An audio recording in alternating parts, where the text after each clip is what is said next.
Hi, everyone. I am so happy you are here. I can't believe this is the last of the launch conversations around The Ugly Duckling. I can't believe that it's right here behind me on the bookshelf.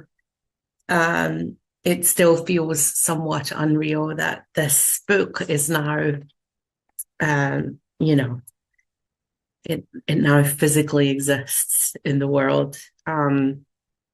It's been such a joy to connect with people about the book, around the book, and have these conversations. We've spoken a lot over the last few weeks about the power of storytelling and how it helps us to understand our lives and to make sense of what is happening and to create connection with other people. Um, and that has always been a driver in me writing this book, and sharing these stories with people, is this idea that we are not alone. But in writing the book, I have also, and it started as a series of articles and blog posts, of course, but in writing those things down, it has been such um, a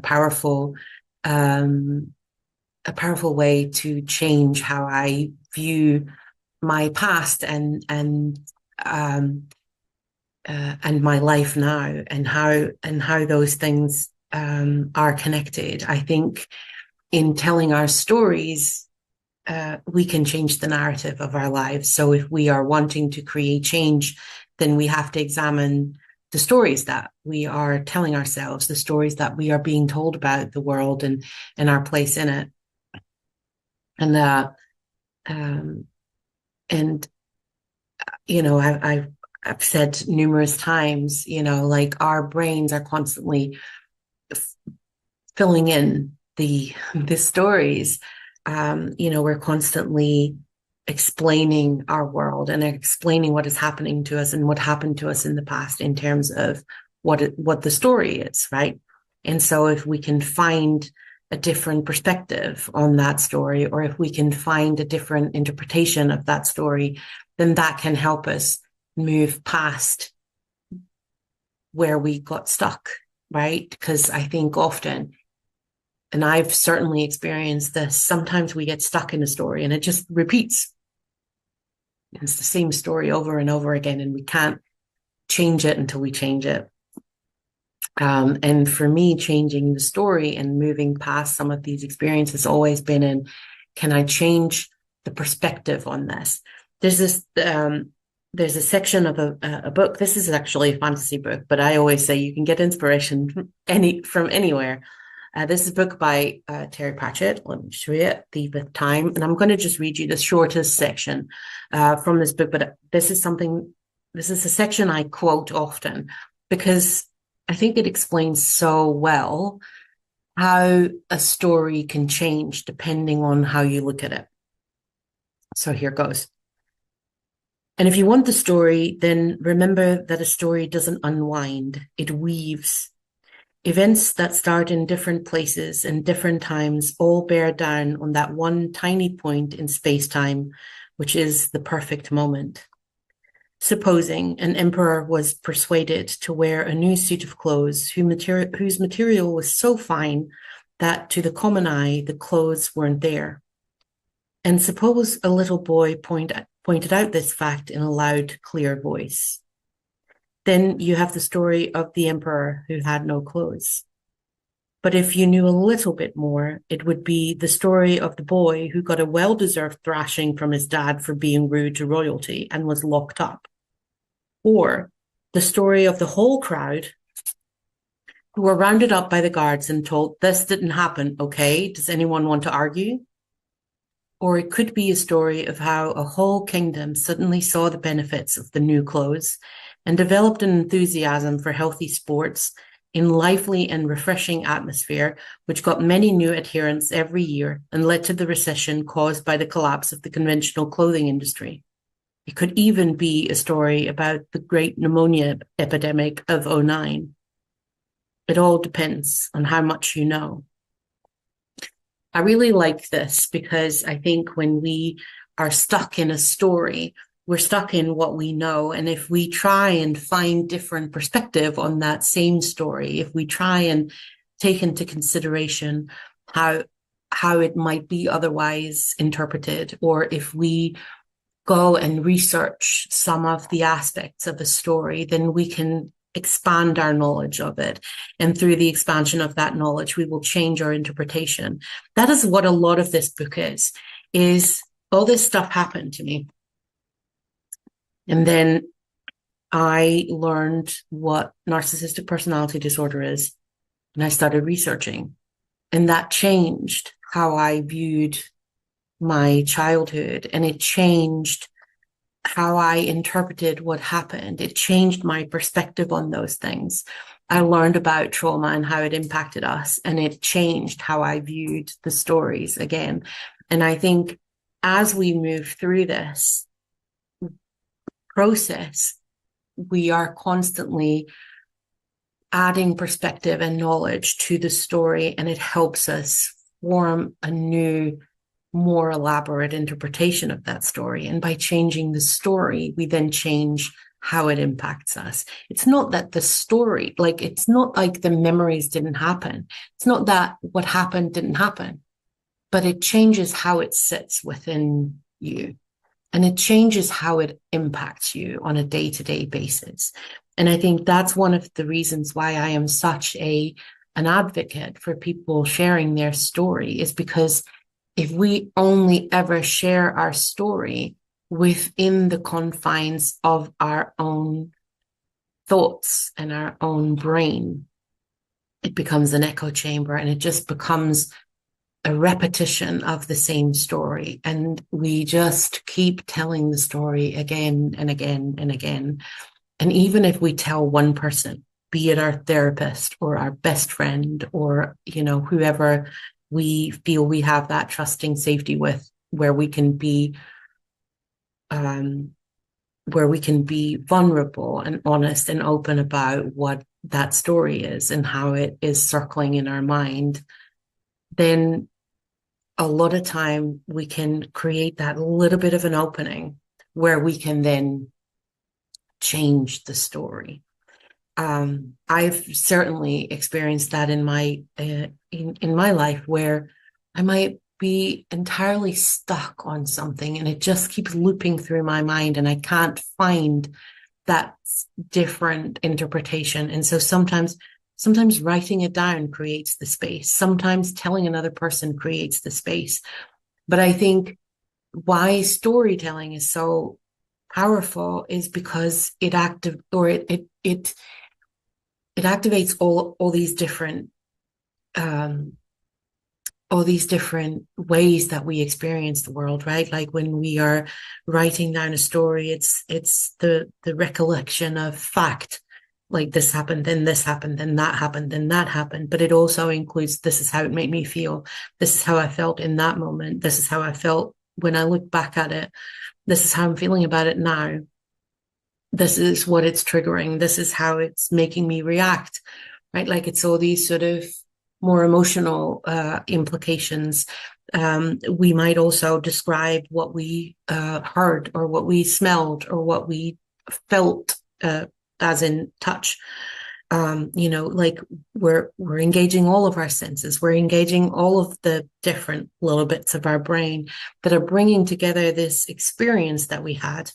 And when we do that, we can then say, okay, so now we're looking at the entire experience rather than just the rational recollection of that, or even the rational analysis of what happened, right? Like, at least I definitely have a tendency to do that. I look at it and I go like, well, this, I take on my little external observer of my life. And we all have one of those where we just like take that step back and we analyze, like, look at everything that happened. But when we pull in all of these sort of different ways of connecting to our story and to our memories, then we can understand much better how it lives within us and it lives within our body and our mind, right? And so then when we write that down or when we tell another person, suddenly we have to sort of structure it differently. We have to fill in the blanks. We can't jump as much because even when you're structuring it, just writing it for yourself, you will want to add that structure, and you will be less likely to make massive leaps in your telling of the story. And so when you do that, you then sort of create a version of it where you can find the space because you're now recording it or explaining it in a different way. Suddenly you're like, oh, wait, this is what it's about. Or, oh, I hadn't considered that this aspect impacted me like this. My whole book is full of these kind of reinterpretations of stories, right? Like there's the story of how there's a photo of me as a 1-year-old holding a wine bottle, and it is the genesis of a story that my parents used to tell about me, that I was an alcoholic at age 1. We've referenced that particular story a couple of times during these conversations, but really objectively, it's a photo of a baby, and it's a pretty cute photo actually.